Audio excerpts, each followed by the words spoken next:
how to fix Marvel Rivals loading screen.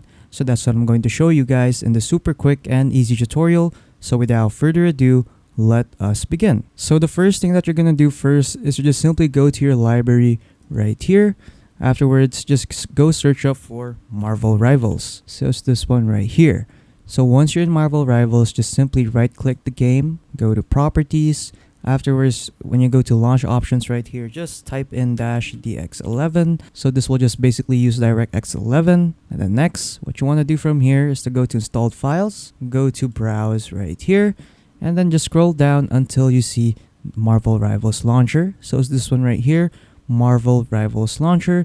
So what you want to do from here is just simply right click it, go to properties, and then once you're in properties, what you want to do from here is to just simply go to compatibility. So once you're in compatibility, what you want to do now is to just simply tick this box right here that says run this program in compatibility mode 4. So just tick that box and then just leave it at Windows 8. And then once you're done, what you can do now is just simply tick this box over here that says run this program as an administrator. So just tick that box and then just simply click on apply, okay, and then there you go, you're now done. So you can now start playing Marvel Rivals again and to see if this solution helped you out. And then yeah, that's pretty much it on how you fix the Marvel Rivals loading screen. So if this tutorial helped you out, don't forget to leave a like and subscribe, and of course turn on that notification bell to stay updated with our future uploads. That is all, and thank you for watching.